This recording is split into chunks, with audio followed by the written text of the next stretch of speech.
कहते हैं जब इंसान को जीवन में सब कुछ मिलने लगता है, पैसा, इज्जत, सुविधा, तब वह भूल जाता है कि असली मालिक कौन है। ऐसा ही हुआ एक जीव के साथ। कभी वह बड़ा श्रद्धालु था, सत्संग में नियमित जाता था, सेवा करता था और भजन सिमरन में दिल लगाता था। लेकिन जैसे जैसे व्यापार बढ़ा, उसका अहंकार भी बढ़ने लगा। वह सोचने लगा कि जो कुछ भी है उसकी अपनी मेहनत से है। धीरे धीरे उसका ध्यान नाम से हटकर माया में लगने लगा। सेवा का समय नहीं, सत्संग का मन नहीं। जो जीव कभी गुरु के चरणों में बैठकर आंखें नम कर लेता था, अब उसी को लगता था कि ये सब समय की बर्बादी है। माया की चमक ने उसकी रूह की रोशनी ढक दी थी। लेकिन साध संगत जी, जब जीव गुरु को भूल जाता है तो मालिक का इंतजार शुरू होता है कि कब मेरा बच्चा लौटेगा। और जब गुरु किसी को छोड़ते नहीं तो कभी न कभी उसे जगाने का रास्ता जरूर निकालते हैं। अब उसके दिन व्यापार में और रातें चिंता में गुजरने लगीं। पैसा था पर शांति नहीं थी। उसकी आंखों में चमक तो थी मगर मन में अंधकार।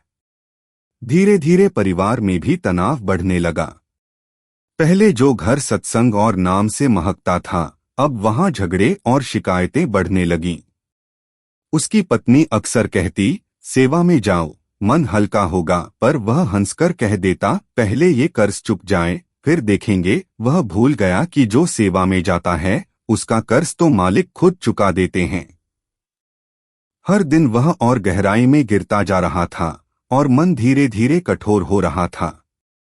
सत्संग के साथी भी अब उससे दूर रहने लगे। यही वह दौर था जब गुरु ने कई बार संकेत दिए, लेकिन जीव ने उन्हें नजरअंदाज कर दिया। गुरु अपने बच्चों को कभी अकेला नहीं छोड़ते। जब कोई भटकता है तो वे इशारे करते हैं, कभी किसी की जुबान से, कभी किसी घटना से। उस जीव को भी कई बार चेतावनी मिली।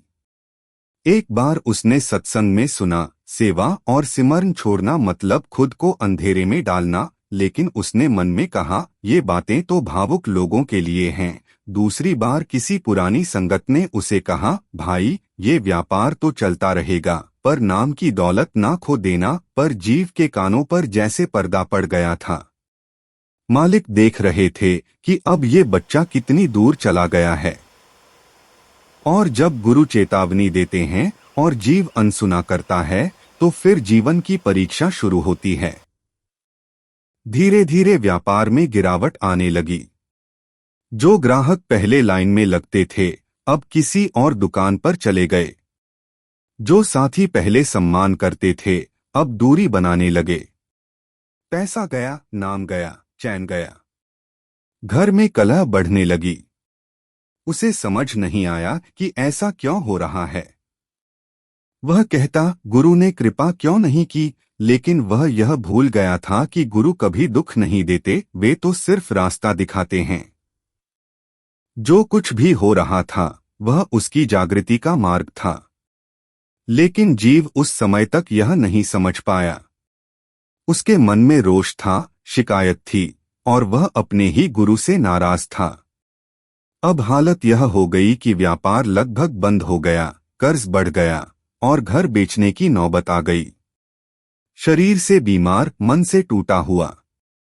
एक रात उसकी पत्नी बोली, अब मालिक को याद कर लो, वही राह दिखाएंगे। लेकिन उसका अहंकार बोला, अब याद करने से क्या होगा। पर जब हालात और बिगड़े, जब कोई रास्ता नहीं बचा, तब उसके अंदर से एक आवाज निकली, मालिक, मुझसे गलती हो गई। वह रो पड़ा। वही पहली पुकार थी जो उसने सच्चे मन से की थी। और साध संगत जी, जब जीव सच्चे मन से पुकारता है तो गुरु कभी चुप नहीं रहते। उसी रात एक अद्भुत सपना आया। उसने देखा कि वह एक अंधेरी जगह खड़ा है जहां चारों ओर भय और सन्नाटा है। अचानक दो यमदूत उसे पकड़ लेते हैं और एक दरबार में ले जाते हैं।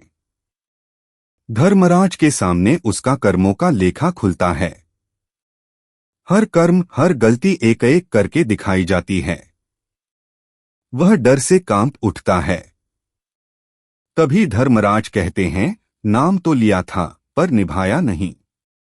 गुरु की दया ठुकरा दी। तभी वह फूटकर रोने लगता है। मालिक बचा लो। उसी क्षण एक रोशनी का तेज पुंज दिखाई देता है। उसके गुरु प्रकट होते हैं और कहते हैं, बेटा देर तो की पर पुकार तो की, सपना यहीं टूट जाता है। वह उठकर बैठता है, पसीने में तरबतर, आंखों में आंसू। वही सपना उसकी रूह को जगा देता है। सुबह होते ही वह गुरु की तस्वीर के आगे गिर पड़ता है। रोते हुए कहता है, मालिक माफ कर दो। उसके आंसुओं में वह सारा अहंकार बह गया। वह सेवा स्थल गया, संगत से मिला और कहा, अब मुझे फिर से गुरु की राह पर चलना है। संगत ने उसे गले लगाया। अब उसकी सुबह भजन सिमरन से शुरू होती, दिन सेवा में और रात शुक्राने में बीतने लगी। वह समझ चुका था कि गुरु की कृपा बिना जीवन अधूरा है। उसी दिन से उसका जीवन बदलने लगा। अब जो जीव कभी सेवा से भागता था, वही अब सबसे पहले पहुंचता था। शरीर कमजोर था, लेकिन भावना प्रबल। सेवा करते हुए जब भी थक जाता, उसके सामने वही सपना घूम जाता, धर्मराज का दरबार और गुरु का वो वाक्य, देर तो की पर पुकार तो की। हर बार सुनकर उसकी आंखें भीग जातीं। उसने महसूस किया कि सेवा ही गुरु के चरणों तक पहुंचने का रास्ता है। अब उसे किसी चीज की कमी नहीं लगती थी, क्योंकि मन में गुरु का नाम बस चुका था। धीरे धीरे उसका जीवन फिर से संभलने लगा। व्यापार में सुधार आया, घर में शांति लौटी, परिवार खुश रहने लगा। लेकिन अब उसकी प्राथमिकता बदली हुई थी, पहले नाम फिर काम।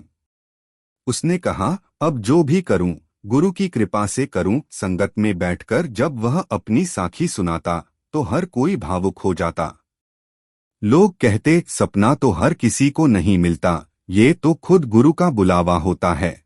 वह मुस्कुराकर कहता, मालिक ने एक सपना दिखाकर मुझे नया जीवन दे दिया।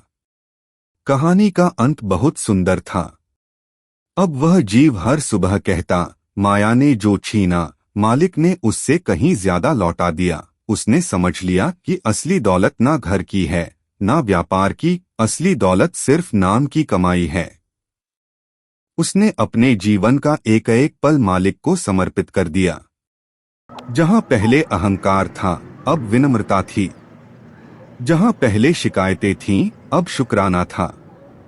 और साध संगत जी, यही इस साखी का संदेश है। गुरु का एक सपना अगर सच्चे मन से समझ लिया जाए, तो पूरी जिंदगी बदल देता है। राधा स्वामी जी।